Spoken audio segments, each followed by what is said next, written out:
Alors j'espère pour la Roche Bernard que ce qu'on va faire n'arrivera pas.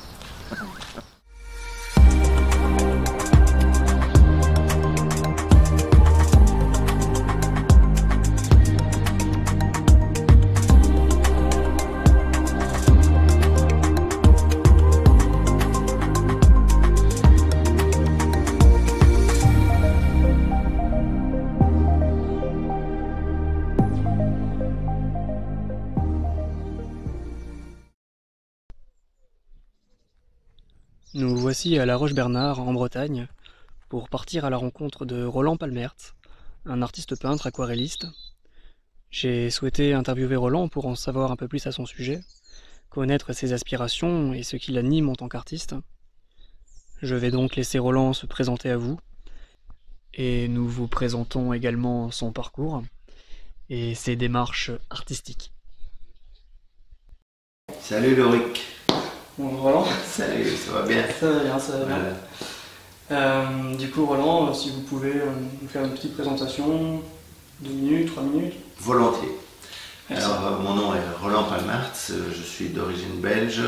En fait, je suis belgo-canadien, j'ai fait mes études artistiques, je suis né dans une famille de peintres. J'ai fait mes études artistiques juste après ça, l'Académie des Beaux-Arts, l'Institut Saint-Luc.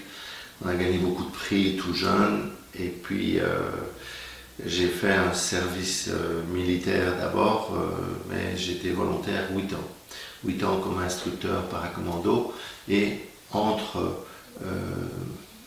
mon plus jeune âge et le service militaire, on a toujours peint. Donc on peut avoir une scène d'ambiance qui peut me donner une valorisation du travail, mais je dois essayer de voir ce qui m'intéresse. Moi, ce qui m'intéresse, c'est peut-être le jeu de couleurs. Je suis peintre, mon langage, c'est la couleur. Qu'est-ce qui vous a poussé, qu'est-ce qui vous a motivé à vous lancer dans un métier artistique? Au départ, c'est une surprise parce que j'ai fait des études artistiques, ça c'est bien, ensemblier, décorateur, architecte, illustrateur.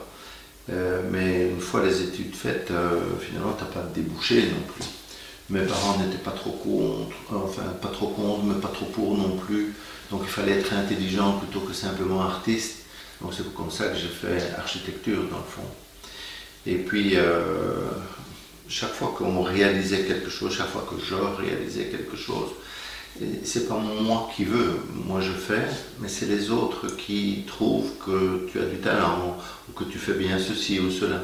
Et ça m'a progressivement guidé. Alors pourquoi l'aquarelle? Parce que l'aquarelle est en soi le médium le plus fin qui puisse se trouver.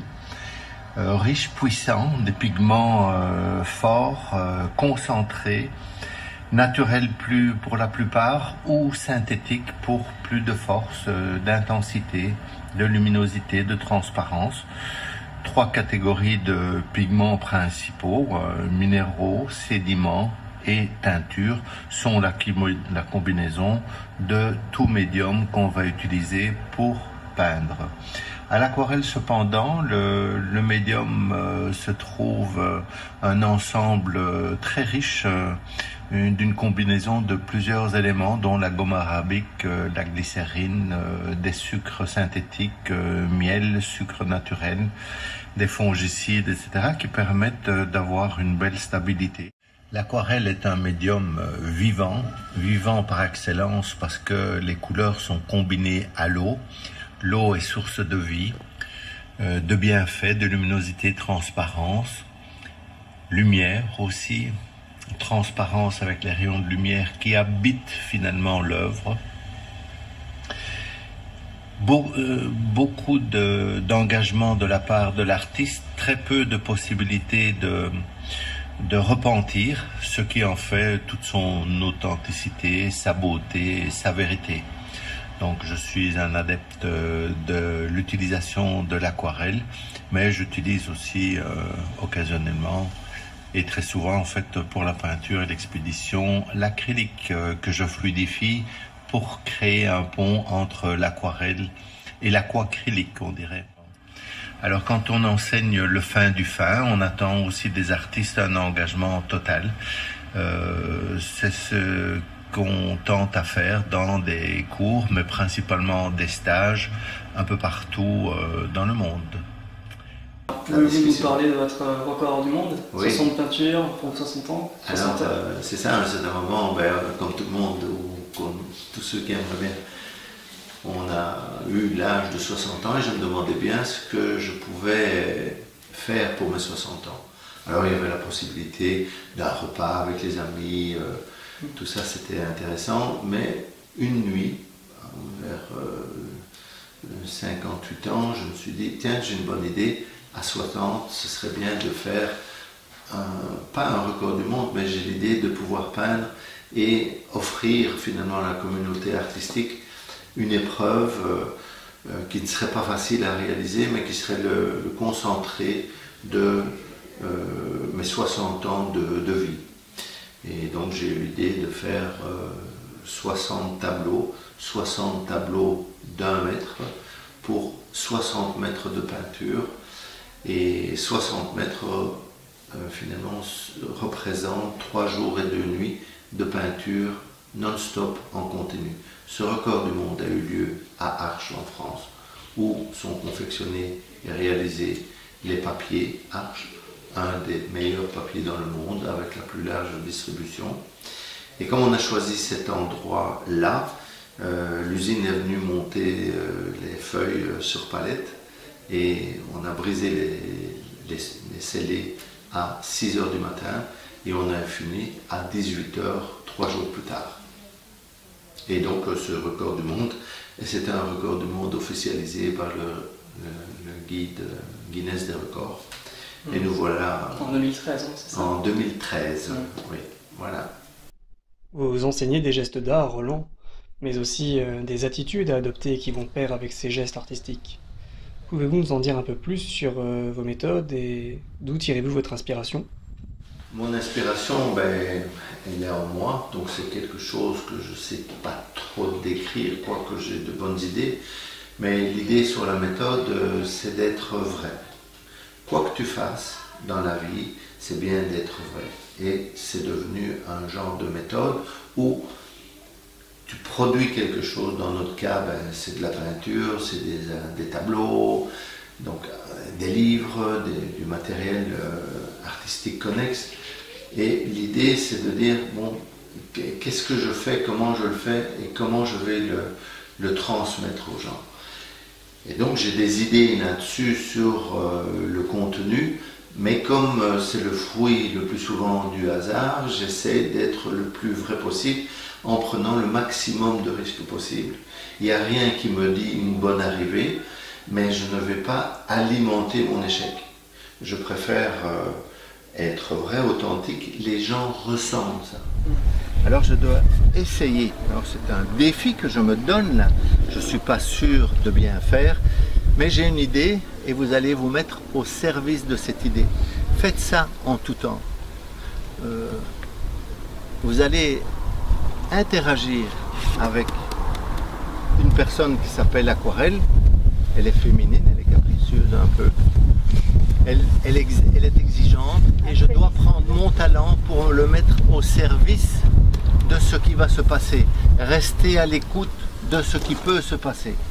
Essayez de mettre votre propre volonté un petit peu de côté, mais essayez d'avoir une bonne idée pour le couple que vous allez faire. Et quand on voit un geste qui est peureux d'abord, par exemple il est incertain, on sent le stress. Mais on sent que c'est normal de l'avoir et d'oser passer outre. Et j'essaye de faire ça. Alors évidemment, on a peur, un peu peur, très peur. Après, tu peux apprendre à jouer avec tes peurs. Parce que c'est normal qu'on ait peur. Alors c'est ce que j'enseigne finalement dans toutes les expositions, les conférences, les démonstrations qu'on donne. C'est ce sentiment de justice qui témoigne de toi. Alors la peur a deux fonctions et tout le monde comprend bien ça, soit de te bloquer, de t'arrêter, ou tu comprends, tu reconnais ta peur, mais elle est là aussi pour te faire faire des miracles. Si tu n'as pas peur et que le feu prend, tu ne feras pas un grand saut. Mais si le feu prend et que tu as un immeuble entre deux bâtiments et que c'est ça qui va te sauver la vie, en courant, tu peux faire un bond que jamais tu auras fait de ta vie. Tu peux avoir fait un record du monde là, que personne ne verra, personne n'aura vu, personne n'a assisté, mais toi tu as sauvé ta vie. Moi, dans ma vie, parachutiste, commando, j'ai bien compris tout ça. Et j'étais instructeur là-dedans. Donc après, les mécanismes humains, je les connais bien, notamment les miens.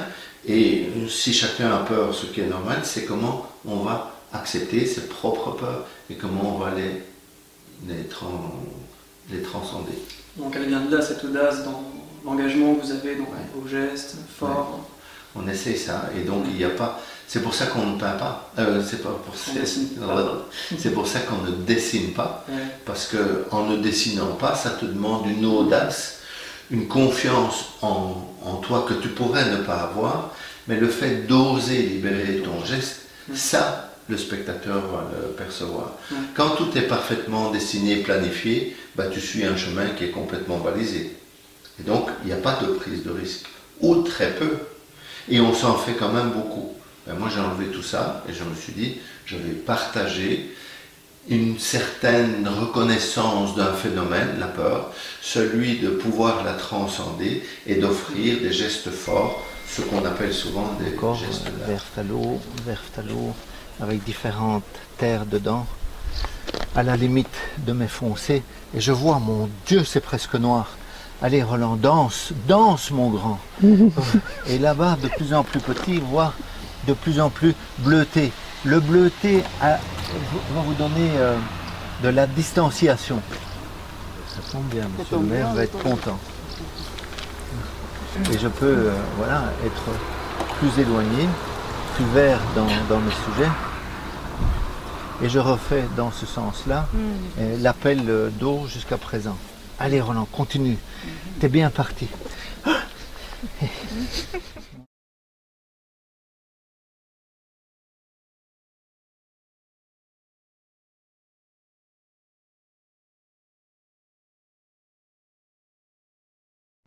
Nous traversons une époque étrange, notamment depuis l'apparition du Covid-19. Oui, c'est bien vrai. Notre manière de vivre, de travailler, même nos échanges relationnels se voient être modifiés. Tout à fait. Pensez-vous que l'art peut être un moyen de nous rapprocher d'une certaine façon? Oui, tout à fait. Et ça depuis la nuit des temps. Parce que si tu prends les grottes de Lascaux, on ne sait pas qui les a peints, on n'a pas le compte-rendu, on n'a pas le pedigree, on n'a pas un dossier de presse sur ceux qui l'ont peint. On imagine des choses sur les gens qui ont laissé leurs traces. Et la trace qu'ils ont laissée, c'est pas une trace de politique, c'est pas une trace de militaire, c'est pas une trace de gens infiniment riches et oppressants. On ne sait pas. Mais la seule trace qu'on a, c'est une trace artistique. Et la première trace qu'on a trouvée, nous, c'est artistique. Et la dernière qu'on va laisser, elle sera artistique aussi. Et tout ce que les puissants ne reconnaissent pas, c'est l'art. Ils en ont besoin. Ils en profitent. Mais ils ne reconnaissent pas l'artiste. L'artiste a un pouvoir immense. Si on n'avait pas commandité des artistes en leur offrant la possibilité de bien travailler, on n'aurait rien. Et n'ayant rien, si on ne soutient pas les artistes, par exemple dans la période du Covid, et on a la démonstration que nous serons les derniers payés. Si on est payé, prenons juste l'exemple des Médicis, Florence, ce qu'on appelle la Renaissance. Il y a une foison d'artistes et les gouvernements ont été suffisamment intelligents pour mettre non pas le militaire en avant, non pas le politique en avant, mais l'artiste en avant. Et ils se sont fait inscrire de façon artistique dans l'histoire de l'humanité parce qu'ils se sont fait peindre, ils se sont fait sculpter, etc. Parce qu'on ne les reconnaît pas. Quand tu vas à Florence, ben tu vas à Florence, oui, pour les bâtiments, c'est des artistes qui les ont fait. Oui, tu vas à Florence pour des tableaux, oui, c'est des artistes qui l'ont fait. Tu vas pour le David de Michel-Ange, oui, mais ça prend David et ça prend Michel-Ange surtout, sinon il n'y a pas de David. Mais maintenant, 500 ans plus tard, quand on va à Florence, qui peut citer le plus grand financier de la ville en ce temps-là? On s'en fout, tout le monde s'en fout. C'est pas pour ça qu'on va. Et donc l'art laisse une trace parce qu'elle touche dans la matérialité le phénomène le plus spirituel. Une autre question, Lauric, parce que franchement, on y va là. Ouais. On est dans le solide. Je vais couper.